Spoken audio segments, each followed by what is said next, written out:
feel like I can run a spaceship from here. I feel like I have the, console here, so I will move back and forth from that. But I want to thank you all for coming out tonight. So, a few disclosures, because talks have to start with disclosures. When Mary called me to do this talk, my first statement is I am not a theologian. I am a clinician, I'm a practitioner. I have practiced in a lot of these areas and integrated that. So my approach hopefully will kind of be from where the rubber meets the road, how we take some of these thoughts and how it's actually integrated into family life and decision making. The second disclosure, as you kind of picked up, and some people were realizing that, we are going to talk about end of life. I think the principles around end of life and death and dying are applicable across the developmental spectrum, but understanding that my perspective and a lot of my stories center around children. So I say that to the warning shot. We'll talk about babies and children, but I do believe that those values, how people make decisions, and how we deal with difficult information comes across the developmental spectrum. Okay, so those are my disclosures. Thanks, sir. Now we can roll on this together. I have a lot of material. We'll kind of pace through it, but this is a wonderful sized group to elicit participation. I had the chance to talk to some of you over dinner, but then also just outside and hear your wonderful, diverse backgrounds. So I think we are ripe for conversation, and I am very open to that. So I leave it open for that. So, understanding what Catholic social teaching tells us about the consistent ethic of life. I love the term in reading about it of a seamless garment, right? That we are not just interested in fetal life, in early life, but in the dignity and the value of human beings throughout the spectrum. And I believe that palliative care fits beautifully into this Catholic social teaching. So I'm going to talk less about what consistent ethic of life is. So hopefully we all have some understanding of that. And I'd like to kind of jump into, first of all, what is palliative care? Because I think there's a lot of misunderstanding.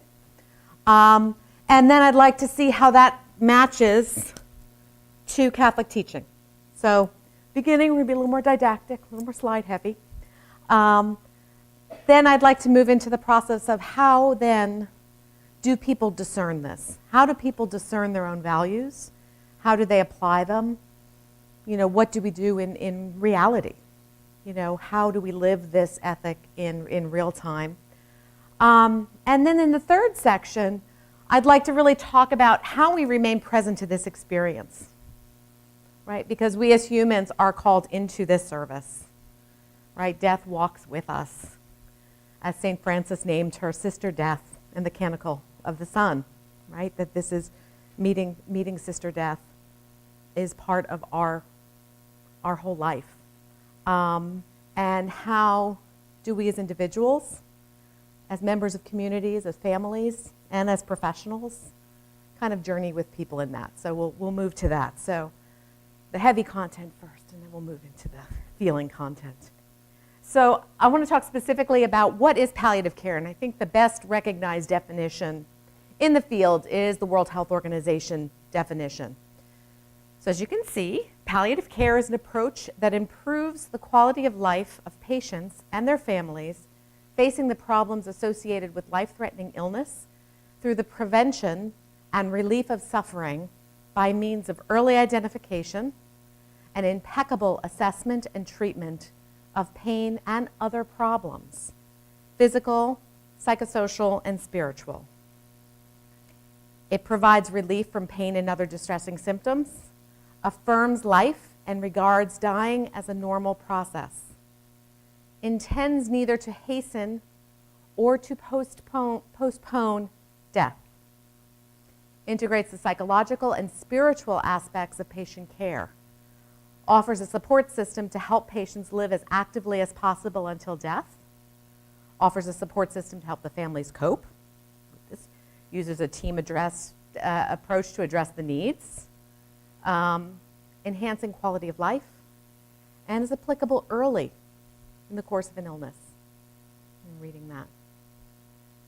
So I put that up there and I read you that definition. First of all, that jibes very, very nicely with, I think, what we're going to look at of what Catholic social teaching specifically talks about that, but good humanity. And I will point out, and I think there's a need to go longer in it, nothing in there talks about hastening death or taking life. Okay, so I want to draw a very clear distinction between the practice of palliative care and euthanasia. And I think that there is a lot of misunderstanding in the community. And certainly I have come across this even parish levels and, Christian teaching levels, that they are one and the same. And there is nothing in this definition. We are neither there to hasten death, or at times extend that. We are living with what the natural lifespan is. And I think this dovetails is very interesting because Pope Francis this year has been very busy writing specifically about palliative care. So as we look at what the World Health Organization says, and what I can't explain it better than Pope Francis. The next couple slides, we're going to let him talk. Even if we know that we cannot always guarantee healing or a cure, we can and must always care for the living without ourselves shortening their life, but also without futilely resisting their death. This approach is reflected in palliative care, which is proving most important in our culture, as it opposes what makes death most terrifying and unwelcome: pain and loneliness. Right, so we're really responding to the human need of that and to the suffering. And to me, it's very interesting how the values are very much in line. A little bit longer, but I think it's important to kind of point out the specifics of what we'll draw from. So last year, about this time last year, Pope Francis issued a letter to the the World Medical Association around an address on palliative care, and it's been entered in his letters as encyclicals. So I thought it was worth sharing, so we're sharing common language here. So some 60 years ago, Pope Pius XII, in a memorable address to anesthesiologists and intensive care specialists, stated that there is no obligation to have recourse in all circumstances to every possible remedy, that in some specific cases is permissible to refrain from their use. Consequently, it is morally licit to decide not to adopt therapeutic measures or to discontinue them when their use does not meet that ethical and humanistic standard that would later be called due proportion in the use of remedies. Okay. And the specific element of this criterion that it considers the results that can be expected, taking into account the state of the sick person and his or her physical and moral resources. It thus makes it possible a decision that is morally qualified as withdrawal of overly zealous treatment. Okay. Again, we're going to spend a lot of time delving into what does this mean in real life, but I want to give us a common basis here.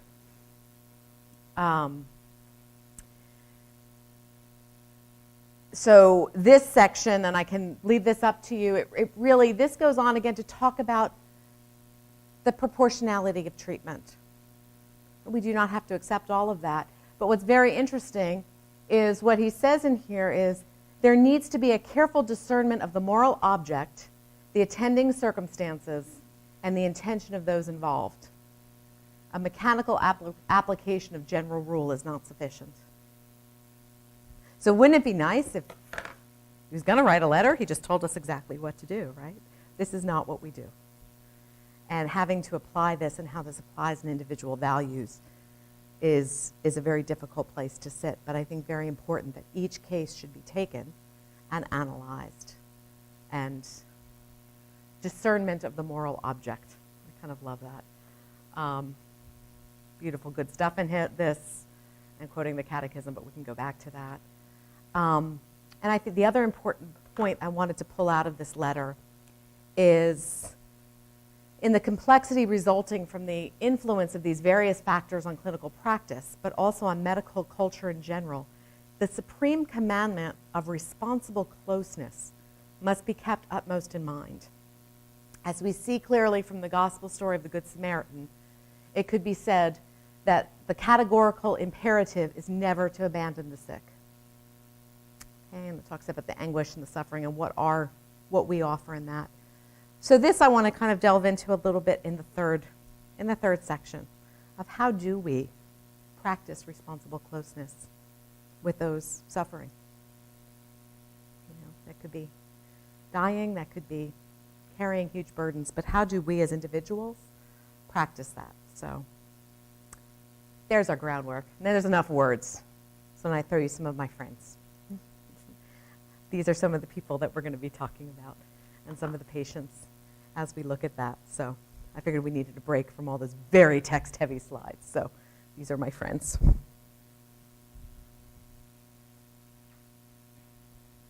And some, again, some different words to scatter around if you're a word person. So we take this, right? We're supposed to help people make difficult decisions, navigate a very complex world, and navigate a world of pluralistic and multiple values.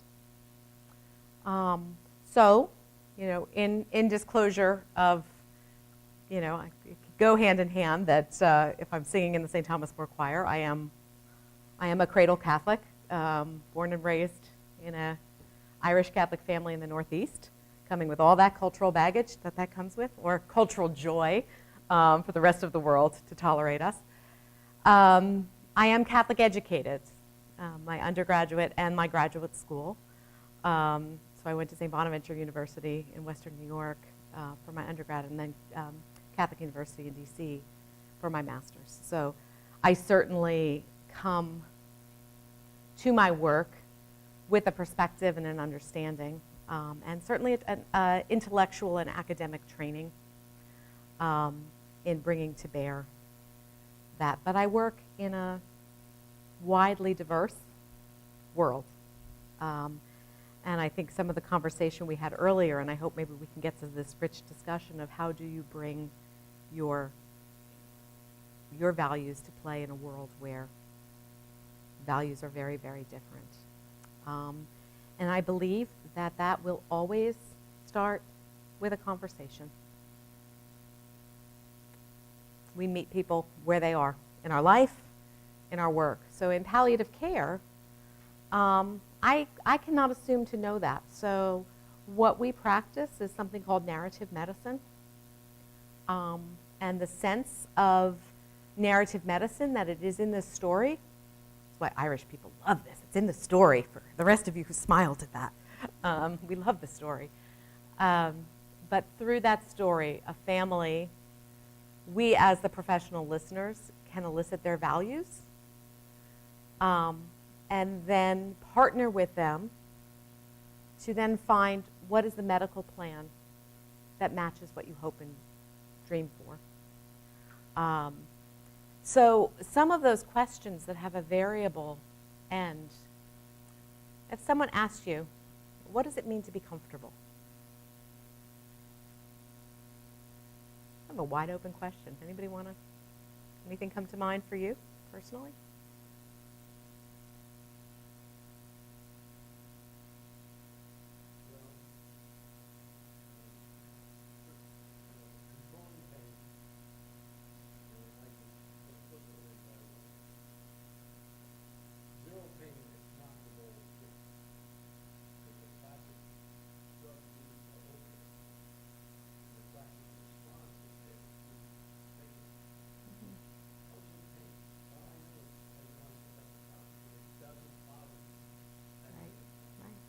So I think instead of asking about pain, we say, what does it take to make you comfortable?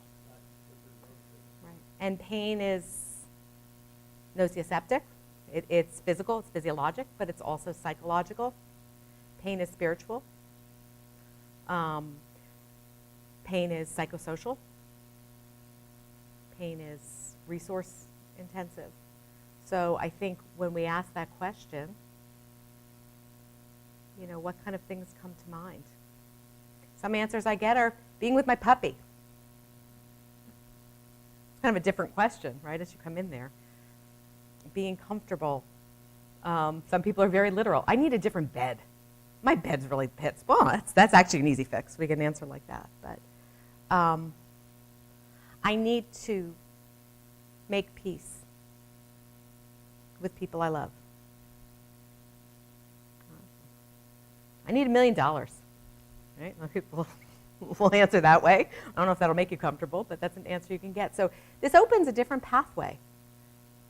So the questions of these become, how do you define living? And in a place where I would start with a family is instead of like, let's not work this backwards from how would you like to die to what does it mean to be alive? And I think that question is very much in line with our sense of social justice and respect of human beings. What is the definition of being alive? So for some families, living on machines, using machines to replace organ function, breathing machines, that's being alive. That's okay. If I have a heartbeat, I'm alive. Okay. That's what it's going to take. Other family members will say, not for me, not for my family members. Being attached to a machine or my body no longer being able to function without technology, that's not being alive. That's not quality of life. You say, okay, that's our starting point. So, you know, as in Pope Francis's words, each of these cases are individual, and what is the proportion to what we have to do there? My favorite quality of life story. I had a little patient who had a very rough start to life. She was born with a genetic anomaly, which would have given her challenges through her life. Unfortunately, one day early in her life, about 2 months old, and I don't know the circumstances, her mother was arrested, and she was left in the care of some relatives. And as her foster mother shared with me the story, there was a good uncle and there was a bad uncle. And she got left by the grandmother with the bad uncle who took her and hit her head several times against a sidewalk. And she had a profound brain injury. She was from rural South Georgia. She was placed in institutional care. And there was a lovely woman who lives in rural South Georgia, older woman, not formally educated, not with a whole lot of resources of her own, but she always took care of special needs kids, and the county knew that. So the county called her and said, we need to get this kid out of an institution, you need to take her. She said to me, Maura, I told them no 3 times. She said, I had just lost my husband, I couldn't take in another baby, and I couldn't do it. And they called me again, and I finally said yes. And her life expectation at that time was probably another year of life, is what she was told. So again, kind of convinced, like, she needs you for a little bit of time. We met this child at 13. And very shockingly, because anywhere in the state of Georgia with severe medical needs, you usually touch children at one point or another. We are the major pediatric medical center for specialty care. And this kid, she had a feeding tube. She had no other technology, no other breathing support. She lived at home and never made it to the big hospital till she came in with pretty significant respiratory failure. So from our perspective, the medical team couldn't tell her mom, her foster mom, but I call her her mom, whether this was something that was going to get better or this was something that was a decline in her state of being. So we treated the virus and we sort of held on. And the discussions on the table were to prolong her life would require pretty invasive machines to breathe for her. And here is this woman who, started telling me about her baby. And the first thing she told me was, when she was saying they told me she'd only live for a year or two. And my response to her was, she lived because she was with you. She would have died if she stayed in the institution, but she lived because of the care and love that you gave her. And she looked at me kind of surprised, and she said, no, I didn't save her life. She saved mine. Okay. So these are value points, right? These are signposts for me along the road. Then the next day, she was a little vexed, and this was my favorite story and the most wisdom I have gotten from a family. She said, Maura, they keep coming in here and asking me what she do. She doesn't do. She is. That's pretty deep, right? You talk about some existential, philosophers spend years coming up with that concept, right? And studying that concept. Here is this lovely elderly woman from South Georgia. Okay. So we began to talk about, so she is, and this is her quality. Her quality is she's loved. That she is a being to love and be loved. And this was profound quality of life. And we kind of, as time went on in this admission, it became clear that this was not an intercurrent illness. This was not something she was going to recover back to her baseline. That indeed this was a decline. And so we had to talk about, what are her values, her quality of life. And, the doctors are talking, they're doctor talk, and she looks at me and she goes, if she's going to die, I don't want her to die with the bleeps and the bloops. Like, okay, I love this. You can't quite write in the medical record, no bleeps and bloops. But again, through this narrative, through this dialogue, clarifying with her, I was pretty sure what she meant. But, that to her was technology and as she talked about more, tell me more about that. It was her inability to be held, to be loved, this kiddo went out to school. She had special education school she went to, and her teachers loved her. And again, she just was.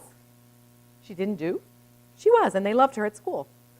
So the bleeps and the bloops meant anything that was going to interfere with her ability to have a natural end of life. So we were able to translate that value into her end of life plan. And within the week of that conversation, she died. We actually did talk about puppies. We did get her puppy up because she seemingly liked her puppy, or that was very important to her mom. Her puppy came up from South Georgia. The vet drove the puppy up, which was very awesome. And the puppy was in bed with her. And actually it was very, very interesting for this child who really, seemingly had no awareness of the outside world. She did not see, she did not hear, she did not verbalize. For whatever reason, her mother was with her all the time, and it was when her mother stepped out to take a break that she died. And I wondered if she realized that was too much for her in some way, if God knew that was too much for her, because this child seemingly had no awareness of her surroundings. Because this woman had expressed anxiety about being present at the time of death. You could immediately bring her back in and hold her and be there with her. Kind of the extra bonus to that story was she was able to describe where she thought she was while she was holding her, and this image of a child who had been the child she should have been, who did not experience trauma and did not experience pain, and described her running in heaven with a white dress and pigtails. And I did not know a nurse that I've worked with for as long as I've been there was quite an artist. And she sketched that scene while we were sitting there talking and gave it to her mother.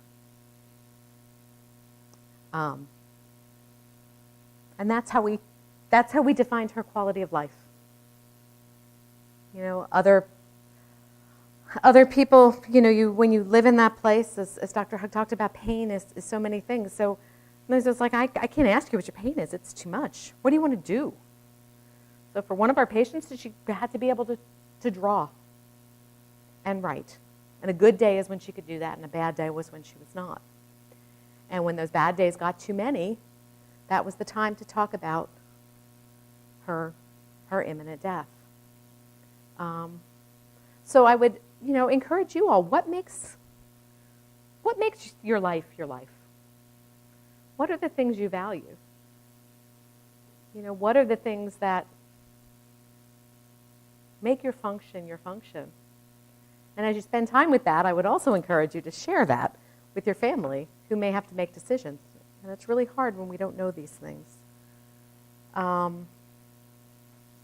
So I think the other thing that palliative care can do, and also other professional caregivers and future professional caregivers I've met in the audience, you know, extrapolating in the incorporation of values. So how do we pull values into what people do? I think back on a little boy we had, and he had a genetic disease that was progressively causing his liver to fail. So he'd had this his whole life. He was 3 his whole little life. He was 3 when he came in. He was in our intensive care unit, and he reached a place where he had been in crisis, put on mechanical ventilation, a ventilator, a breathing machine. His condition was such that we were not going to be in a place that he would ever breathe on his own again. It was also very clear that this disease would progress, and sitting on a breathing machine kept him in the ICU. The family recognized, they were very clear to be able to say, this is the course. He's going to die. But we can't make the decision to take that breathing tube away. Nor did they want to make the decision to put him through surgery to get what we call a tracheostomy tube, which would allow him to be moved and be out of the unit and have a safer airway, kind of what happens in long term. But they were paralyzed in this place. And part of it was very interesting because their interpretation of their Catholic faith, they were Catholic, and their guidance from their clergy was that they were not allowed to remove that ventilator. And we brought their local clergy in, and that position was reiterated. So I think there's a lot of misunderstanding within the community.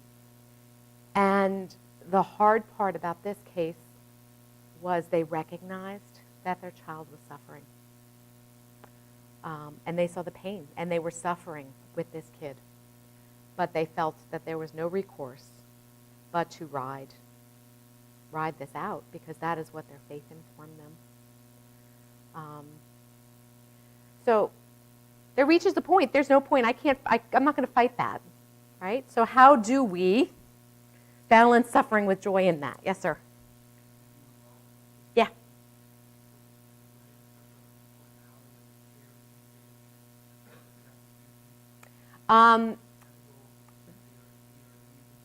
There was, but their own pastor. Yes. Who's in the Archdiocese of Atlanta. So it's very difficult to overcome that.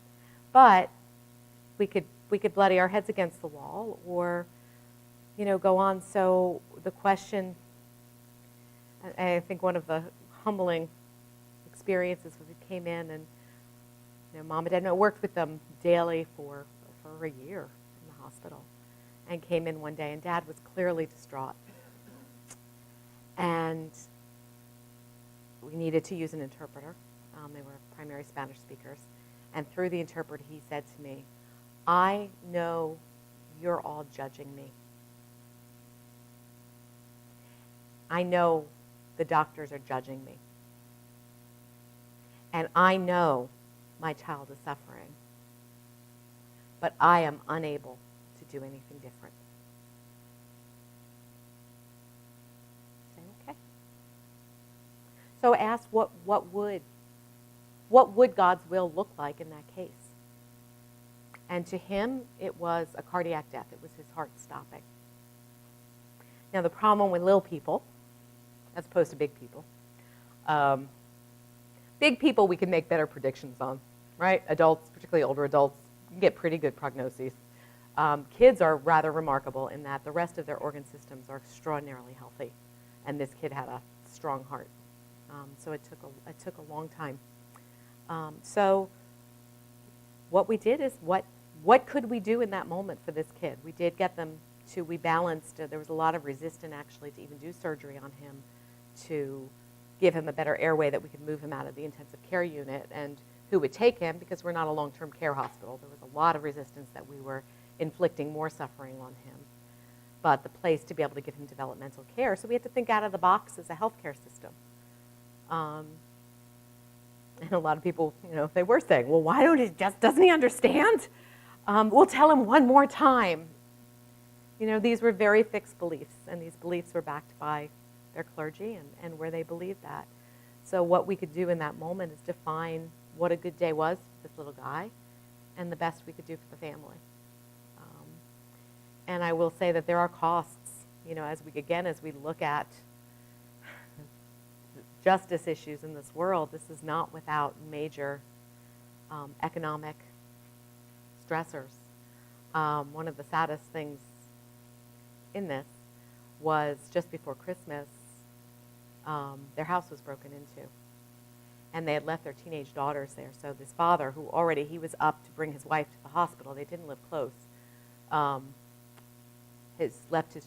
First of all, left his daughters vulnerable and had all their belongings taken. And likely it was by somebody in their community who knew them and knew they were away. So the costs, the emotional costs, the spiritual costs of this suffering was intense. But in the end, they had an end of life with their son. We couldn't reverse it.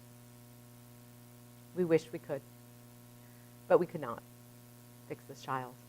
Nor could we put our own definitions of what a quality of life would be on them. I mean, quality of life was owned by the family, and to them, they could not remove any support from him. So we were able to give them that, and we actually, it felt like to me, being Irish, we actually waked the kid in the hospital. He stayed in the bed about 9 hours, and everybody came. They weren't sure how they were going to be able to do a funeral or who would pay for it, so we brought the service right there, and able to bring the family together and bring food in and have a service for them in there. But not my values, not how I would do that. And I would have to say, my grace with having to work with that pastor to get this kid buried, I made him pay for it, but that's my own. This is why I'm going to have to repeat this life again. But that's the Irish in me. We made up, and we got him a good service. Yes, sir.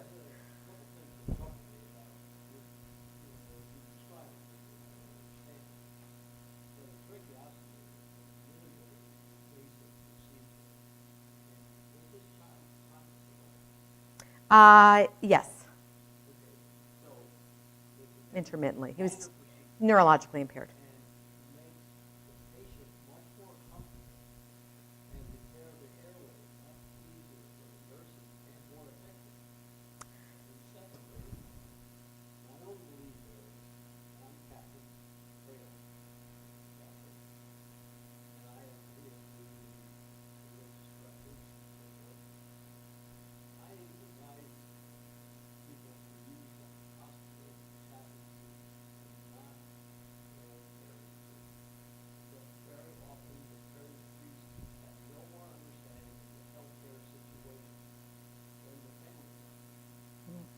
But families have autonomy, and they can choose who they seek guidance from, and I cannot force them because I cannot impose my values.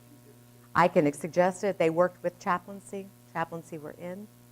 We worked together on the case, but the power of their relationship previous to their child being sick, and again, my need to respect that. That was their spiritual home. And they derived great comfort from their community and from their pastor, who, did not have evil motives. It's just, again, didn't understand. But I cannot force, and this is the hard part, right? This is the hard part. People have autonomy. So we do not have unilateral power on that. And what that would have done for the other thing is we have to think about their bereavement. And they're going to live back in that community. And those are the people that are going to pick up the pieces. So we do have to, and those were the people that were supporting their children, and that were helping their family, that the whole community. So creating wedges between healthcare and community is not going to help their long-term picture. And for us, this was a blip in time, but for this family, it was everything. This was the only lifespan that this child would have.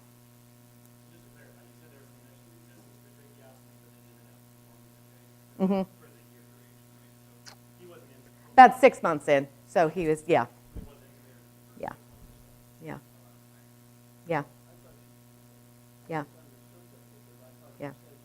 But they didn't for a while. Yeah, but we're in the pediatric world, we keep people intubated for a really long time. It's real different than the adult world, I know. That's very shocking. That's a whole nother topic, and I'm not the physician, so I will not point out the pediatric physician in the room who, won't throw him under the bus. But pediatrics, we did different realm than adults. Yes, sir.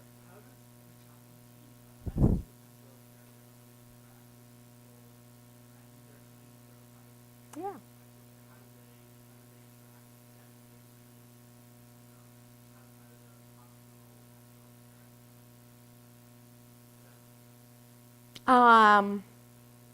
Broad question.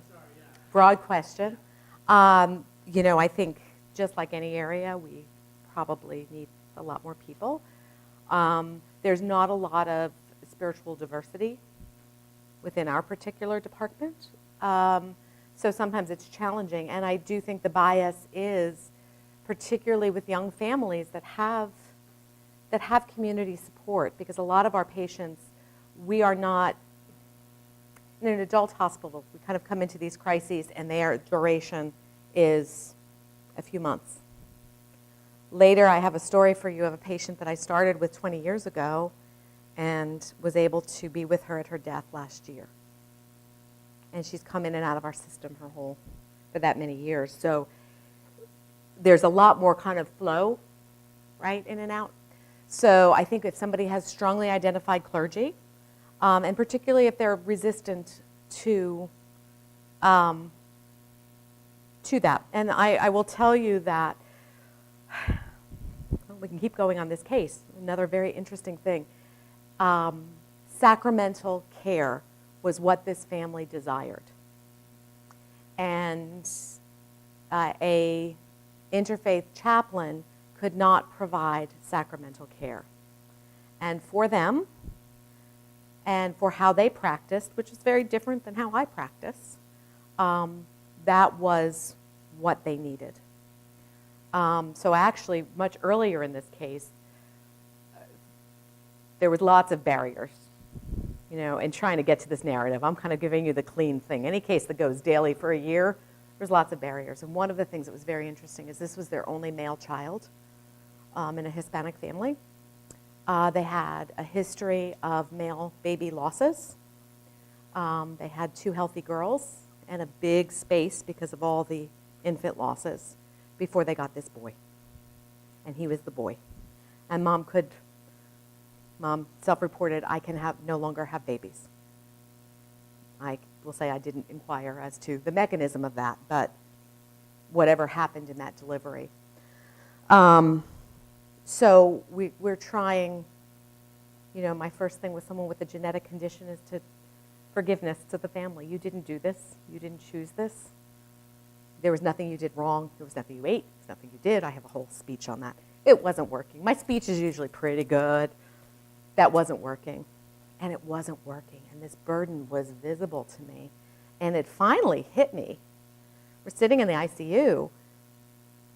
And I said, do you want confession? I said, yes. So then, having to find Spanish-speaking clergy who would come to the hospital took me a few days to do that, and it took a lot of call. Now, I think this is a few years ago. We have better resources, but in finding someone who would come and do that, it was actually it's sometimes quite disheartening, our lack of responsiveness or things like that. But it was remarkable. So we found someone who could, in their own language, do that. He pulled the hospital curtain. We have private rooms, so I could peek from the window. That it was, created this space that was very comforting and traditional to them. And I circled back after, and they were visibly transformed. They were physically and visibly transformed. And it was remarkable to me. Again, I don't have that same reaction, but that's great. This was so powerful and palpable of the presence in there, and recognizing. So this was, the chaplains were very involved and supportive of this family, but at crisis, what they requested was sacramental care, and from a priest. That was their line. So that was very interesting. So we do have that. Probably my other reaction to that was working with an Orthodox Jewish family whose child was very interesting, the role of sacraments. It's a little off this, but I think it's how do people's own rituals and coping come into this. And this little guy came in and had a very significant tumor protruding out of the orbit of his eye, rapidly developing, very awful. For any of you in the medical field, turned out to be a neuroblastoma, penetrating back towards his brain. And it was an awful week. So coordinating, he needed a biopsy with both the surgeon and the ophthalmologist and ocular plastics and all these people I didn't even know we had. And in the middle of it, he's 3, he ate a muffin. So we had to call the surgery after they pulled in all these people and all these things. Everybody was very mad. Poor little guy ate a muffin. You can't have surgery then. So, 3-year-olds do their own thing. And it was a mess, and it was stressful, and it was awful. And I realized it was coming to Friday night, and they were in the hospital. So I went in and just very quickly said, here's a list of what I'm thinking about. We need to talk about. We need to talk about the lights. We need to talk about the call button. We need to talk about guests coming to see you. How do you want to roll? Is this, what can I do to help you? And forget that I grew up in New Jersey, so they were, I had my list to draw from. And we got that set and figured out, I actually got permission to figure out, I learned the policy of how to burn a candle in there. And so it was getting, and of course, here we are. I'll say again, we're not selfless. You're running around. I'm like, oh my God, it's Friday afternoon, and I have to get out of here. I know it was later in the season because sundown was a little later because I'm like, I just have to go. So let me circle back, make sure everything's there. And I knocked on the door. And this child had been a pill all week. He'd been miserable and screaming. And I walked in, and the parents had changed their clothes, and they'd changed their being. And again, what I witnessed was transformation. They looked like different people to me. I wouldn't have recognized them if they weren't in that room. And the baby took the Shabbat cup and the plate, and he was showing, it was the first time he was quiet. He wasn't crying and screaming when somebody came in. he showed them to me, and he banged them together, and he banged the table, and it was finally something familiar. The ritual grounded them, and faith grounded them. And again, whether it's the practice and the belief in the faith, whether it is honoring the ritual or that together, I don't think you can separate that. For this, even this 3-year-old was transformed by the practice. So I think there are times in that we worked very directly with they were conservative, Orthodox, Jewish. We needed to work concurrently with their community. It was very important to them. This child proceeded for many years, had a bone marrow transplant, went to New York, so it was in our system for a long time. So it was a joint partnership of all of us but first to identify those needs. So chaplaincy plays a big role. We all do in young families and in certain, when faith and culture come together, I think home communities are profoundly important. And the recognition that we're sending this family home. I think one of the differences about Children's is, we are the only major pediatric center. There are a little bit of peds in Macon, there's a little bit of peds in Savannah, but if something is wrong with your baby in the state of Georgia, you're here in Atlanta. The state of Georgia is big. We have families driving 7 hours for care within the state, and we have a lot of out-of-state people. So we must work with them in their home communities too, because they will eventually leave us, and we won't be going home with them. Edwin's mom, the other one, his sister actually called me a couple weeks after and actually asked if I could come home. Could you just come and see my mom? And I can't. So I needed to find her someone in her community. The people will describe the loss of their child is compounded by the loss of the providers and the relationship and the care. When we do comprehensive care, that's another loss, and sometimes an unrecognized loss. What it's like all of a sudden to stop coming to the hospital when you've come. Every year, stop seeing those people who have become more real to you than your family because they're people who understand your experience. So I think it's a yeoman's job, and I think pastoral care does a lot of heavy lifting, but I think it also requires the whole village since, again, in pediatrics, while the patient is the child, the care team is the entire family. We can't take care of kids without addressing parental needs, sibling needs in that. So a couple more stories that I want to share. And again, seeking out this place of listening for points of value. So take them as they are. So probably one of the craziest referrals I've ever gotten was a call that there was a patient who had been declared dead 2 days before. And they needed a palliative care consult. You can imagine I had something to say about that. Again, I have to repeat this life again for the things I say. Okay. What? And went in, and there was just a lot of chaos. There was a lot of noise. So this child, 13-year-old, had been declared brain dead. And the parents had made some comment on they didn't believe it. They didn't want the tube. And then kind of for 2 days, people became paralyzed.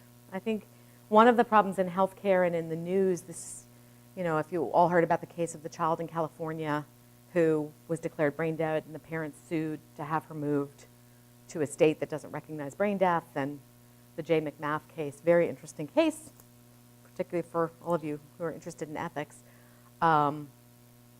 There's a wonderful review, and she actually died recently, so there's been a lot of review articles of that. But, people like risk managers then all of a sudden freak out that we're going to be in this is going to be it. And it's very distressing. I asked, what does the family know? So we went in, and I started at the beginning. Tell me about your child.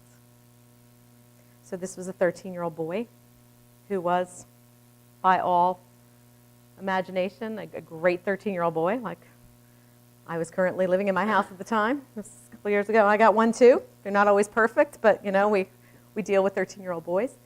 He did well at school. He seemed to have a good group of friends. The parents took pride in the fact that theirs was the house that people came to. The kids, it was a safe place that the kids could come. They knew where he was. They were Caribbean American. Mom was a master's prepared nurse. Dad was in business. They were very proud of the fact that they moved to a home that they could get him in a very excellent school. And all of this, and Mom came home from work and found him hanging in the closet by his belt. No warning, no signs. Mom was the one who cut him down, and Mom was the one who began resuscitating him as she was trained as a nurse. And he came to the hospital, and the process begins to establish brain death, but we don't begin that for 24 hours. And then it's a process that goes over another 12 to 24 hours, and he was declared dead.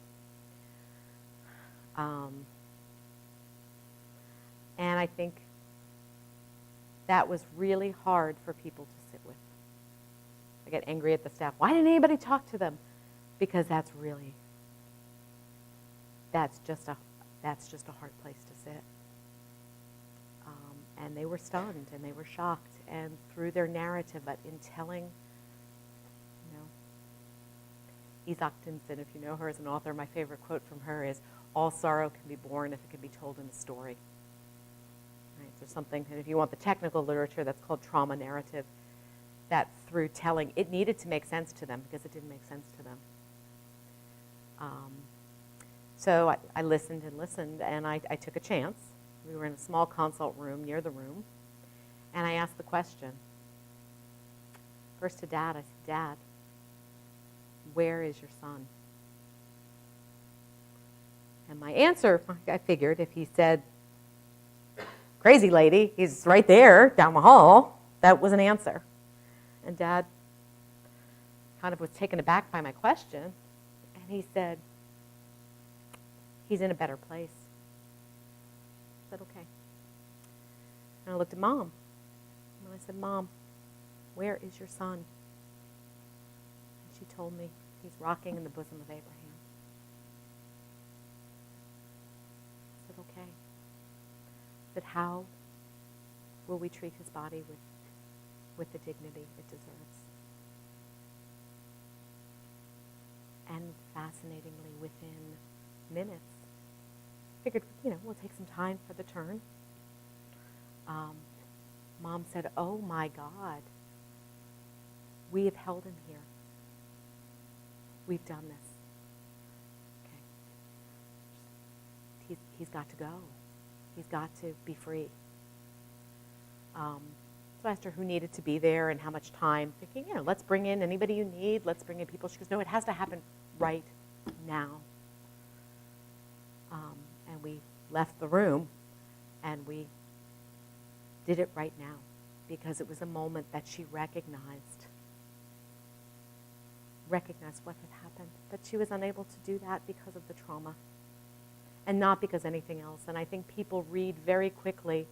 It's a very dramatic story. I was not necessarily going to tell that because it's a little voyeuristic, but it's true. But I think it shows how quickly we jump to conclusions. This family just doesn't believe the medical team. This family don't they understand? They're going to get a lawyer.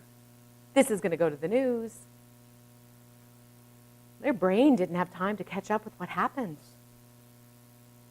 So what can we do? We can be present to that and receive that.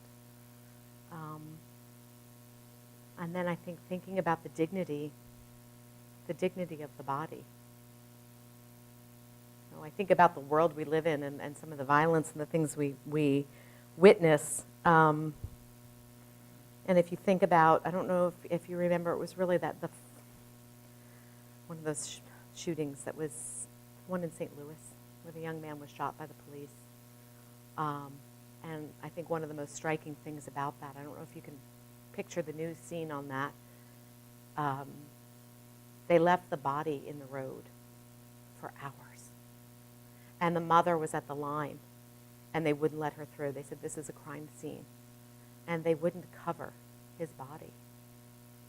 When you think about, who was Joseph of Arimathea? Who was this guy who came and got Jesus? You know what? He was part of the Sanhedrin. He was part of the temple, but recognizing that there is a sacred duty to honor the body, and he couldn't. Probably there's no real great evidence that he knew the guy. I'm sure he knew who Jesus was and what was going on, but recognizing that we have a duty to honor the sacredness of that body. And I think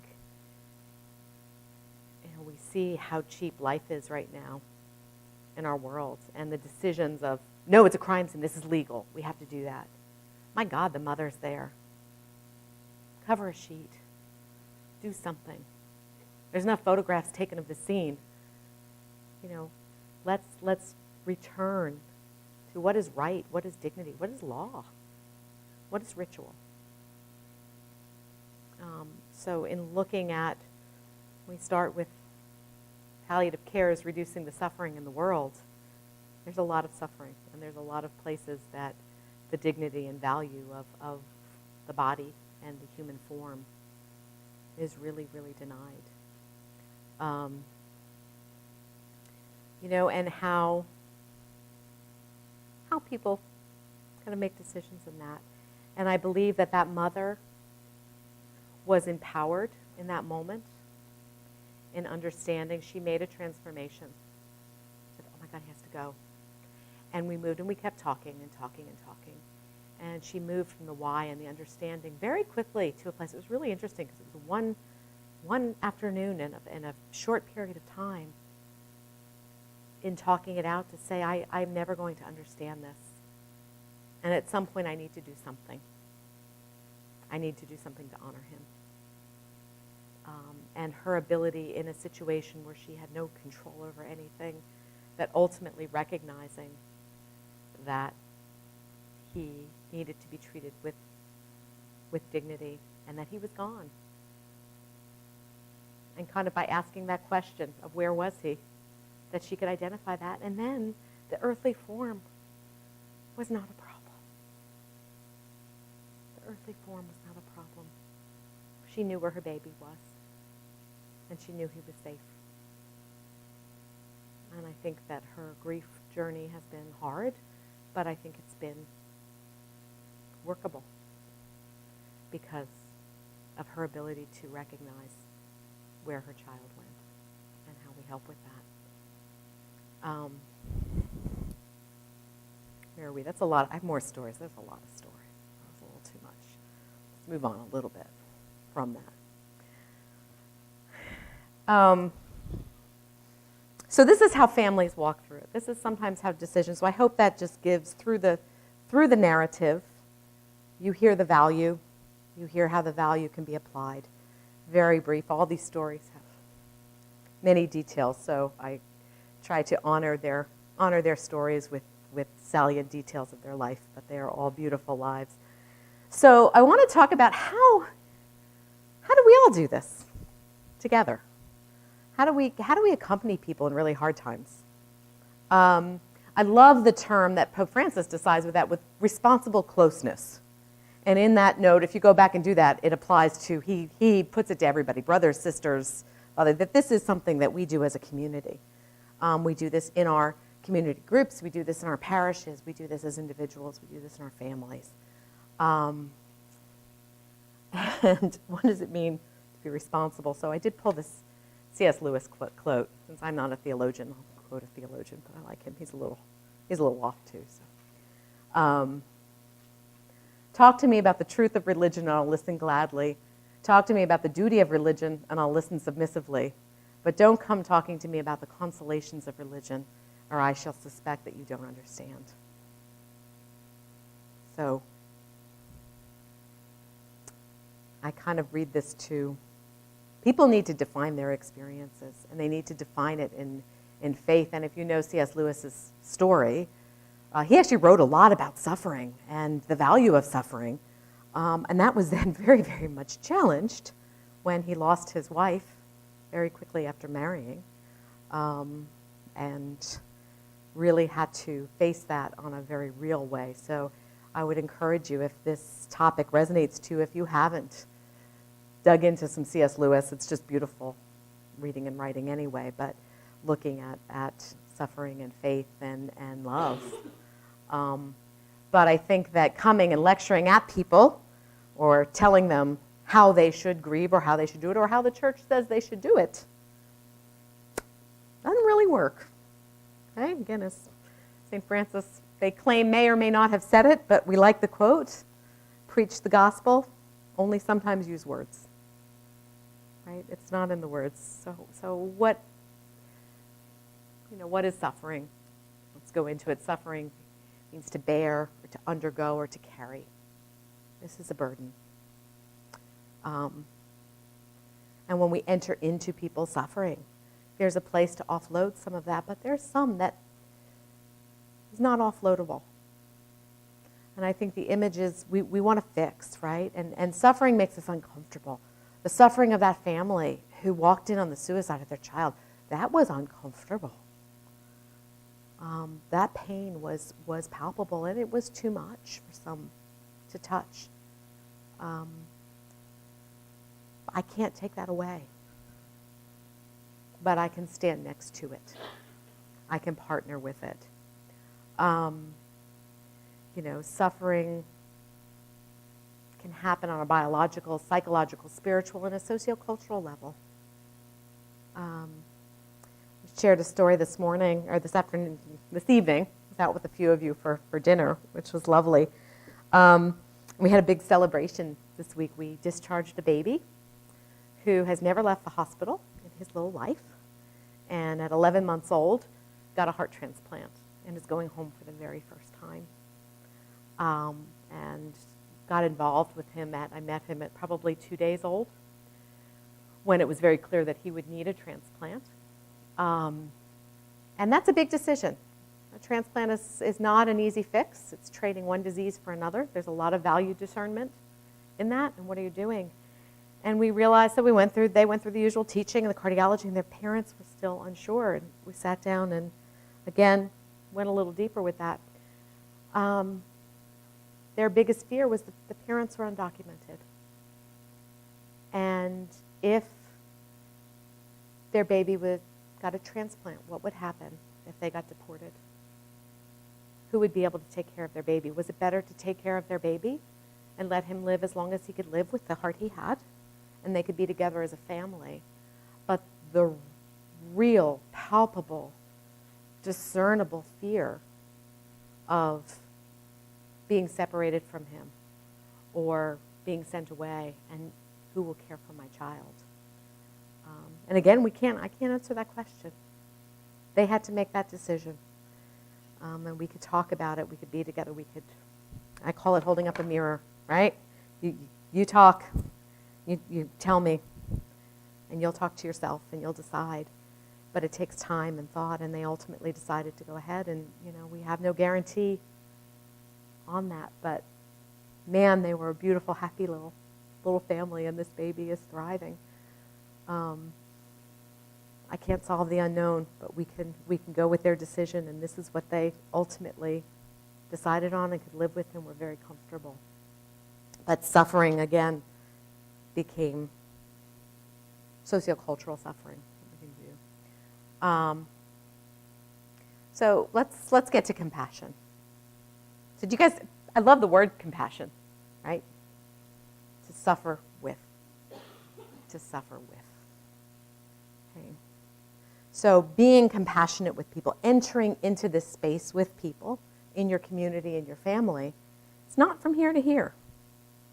And it's scary, right? Because how do we interact with someone that way, sort of psychologically? I recognize your pain because I see it myself. Co-suffering. And it'd be the same thing. But I can feel, I understand what that suffering is because I experienced something that I can do that. And we're asking you in that to step out of yourself a little bit, right? It's much easier, how many people, hey, call me if you need anything. Yeah, hard time. Goes all right. Call me if you need anything. Oh, they never called. Instead of pulling up a chair, what do? If you think somebody might want a meal, take them a meal. Right? Or instead of asking if you need anything, what do you need? What can I do? What can I offer? And it's not easy to stay connected in that because it can feel like your own body is your own self is falling out of that, right? It's a hard place to be. So those of you who are discerning professional caregiver careers, I've met some of you who are pre-med and some of you who are in other health sciences, teachers, clergy, religious life.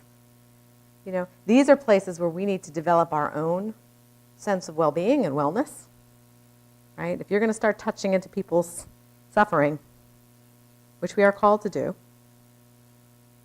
we need to have a good sense of ourselves, our spiritual grounding, and our own sense of where we begin and they end, right? And then I can touch your suffering. I can feel it. I can experience it. But then I can say it's not mine, and I can do that. So I think a place for you all. Whoop. Kind of lost my thing here.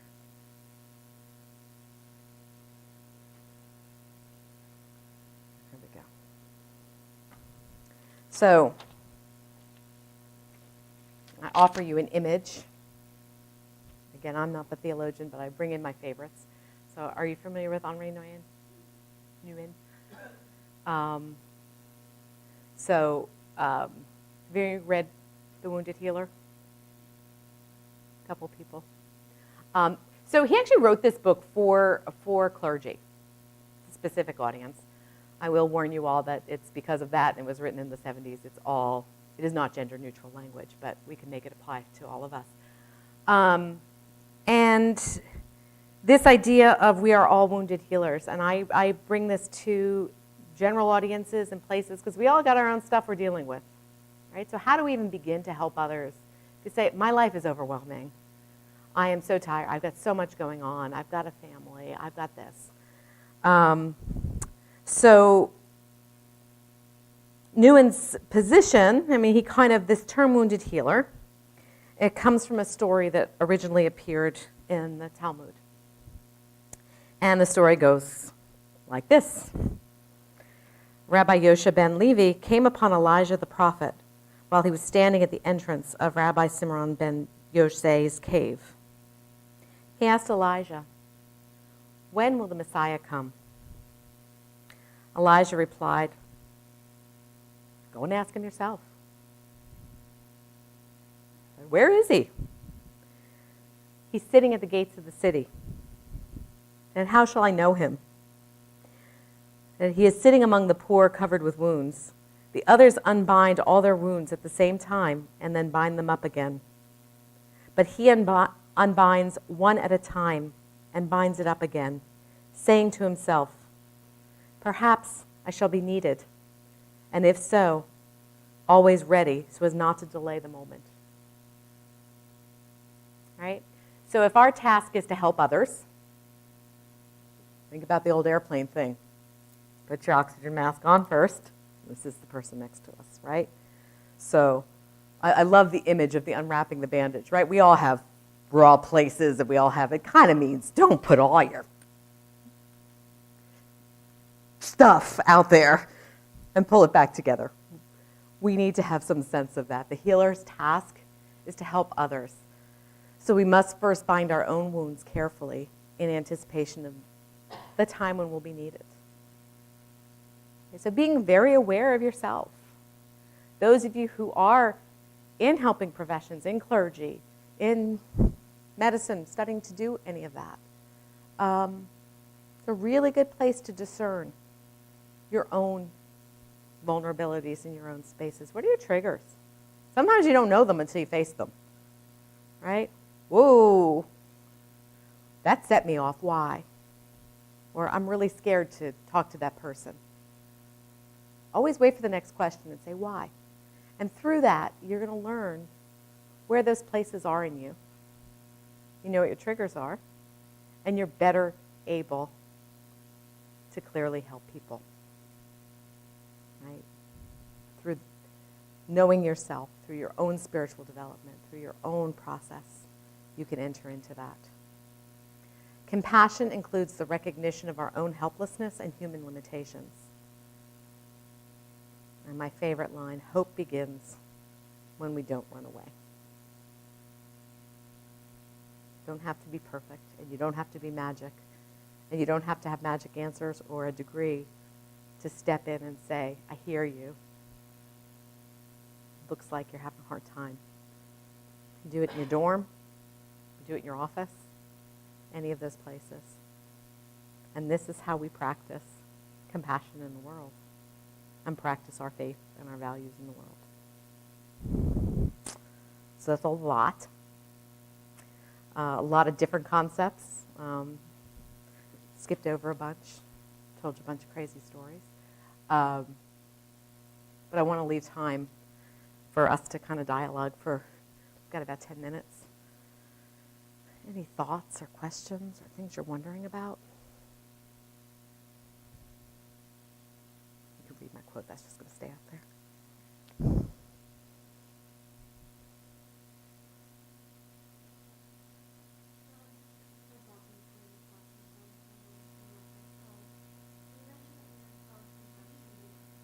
Sure.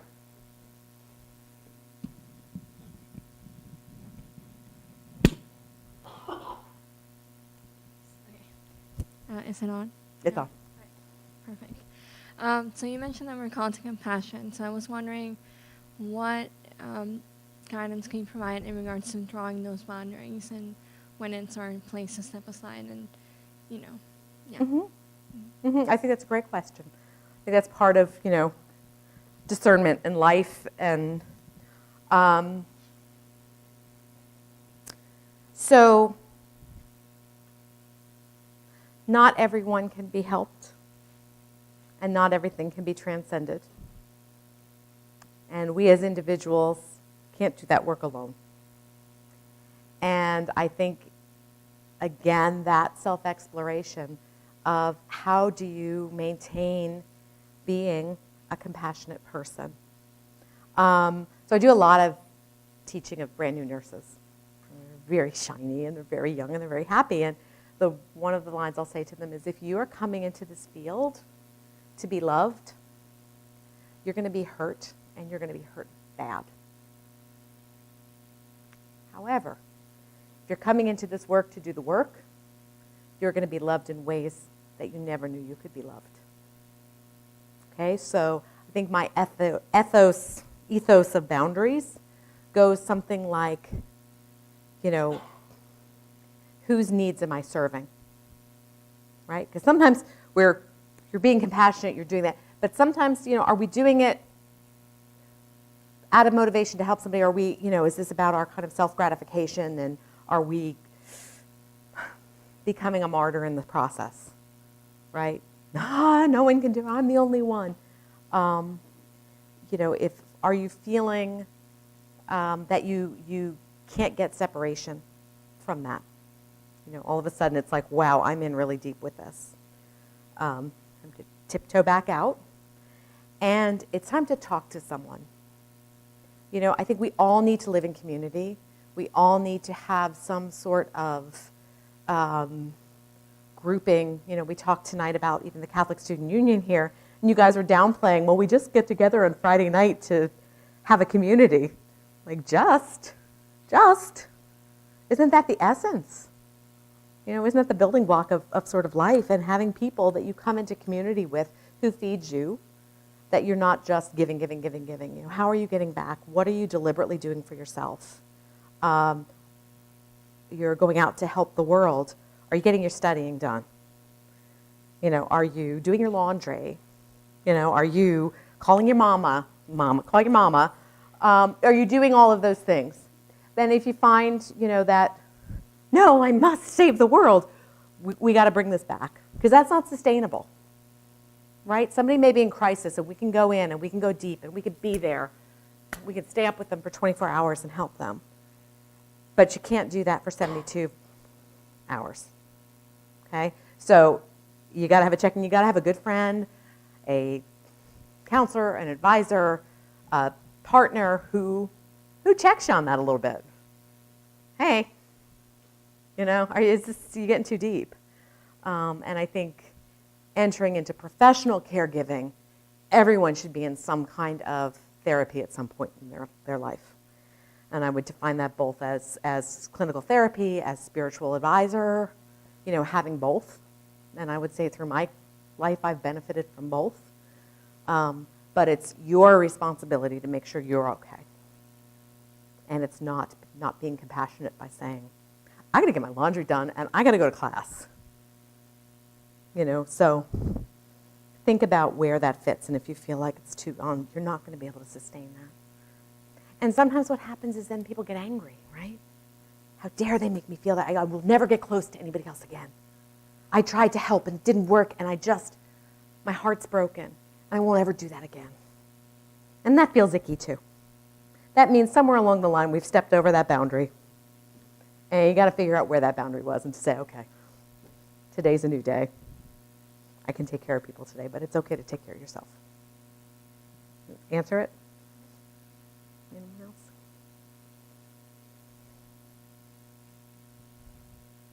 Yeah.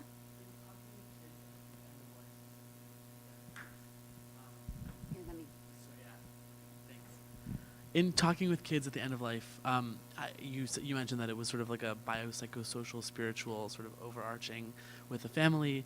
But in talking with the kids specifically, if the child is able to give the child some autonomy and voice in the conversation, how do you approach that? And if you have an example, what would you say? Yeah. I'm just generally interested.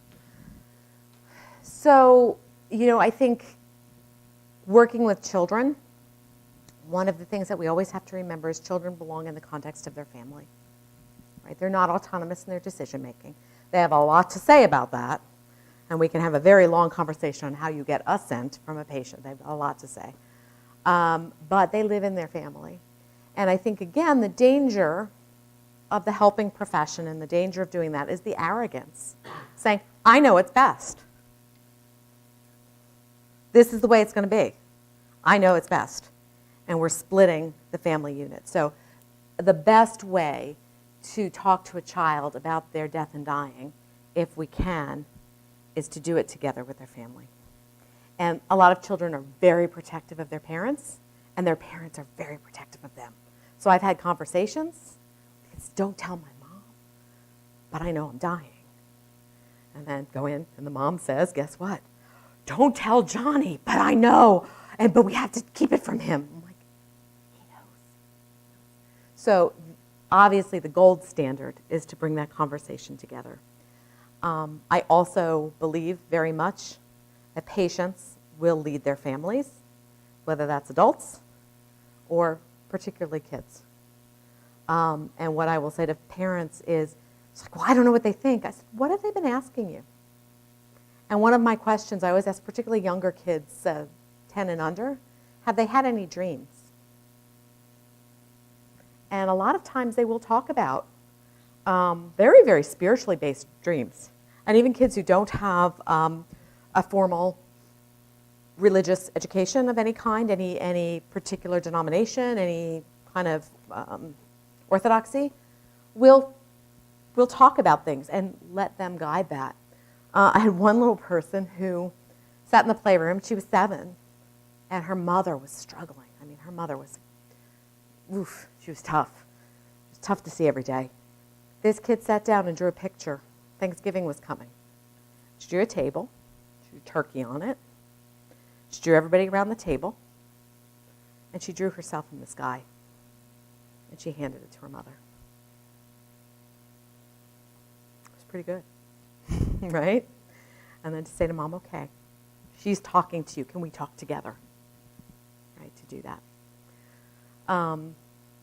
You know, and I think adolescents and letting them guide the discussion. You know, what are you thinking? What are you seeing? You know, what's been on that? And a lot of times people in general, but kids particularly, kids are really good. Kids are going to test who's okay to talk to, right? So they'll throw out a question, and depending on how the adult responds, they'll figure out if that's an okay topic or a not okay topic. So if a parent recoils, oh, don't ask about that. That's not, you know, we have a child who's got very progressive cancer right now, not doing well, and he said, I'm dying, and his mother yelled back at him, not now. Like, oh, maybe he is. Can we talk? So they will, and now Mom has made that very clear that's not an okay topic. So my job will be to help bridge that, and my team's job. But I think, you know, the best coaching is through the parent. I had a family who had to make a decision whether to amputate their child's leg, he had a bone tumor, he was 6, do a salvage where they take out a piece of the bone and put in cadaver bone. He has a cosmetic leg, but not functional, or have an amputation. They're like, he's 6. We don't know what he wants. When he grows up, is he going to be mad at us for the decision we made? So they went through a discernment process, and they visited multiple centers, and they kept a notebook, and they journaled. And they journaled what they were thinking and why they made the decision they made for him as a young man. And they had hoped to give that to him, you know. Is he going to be mad when he goes to prom that he doesn't have a leg? And how do we do this? So they finally made their decision in the way they could, and they needed to tell him. So for them, doing that outside of the hospital was better. So we coached it, and we rehearsed it. We used words. And I remember coming back in, and I said to him, so how did it go? You know, what happened?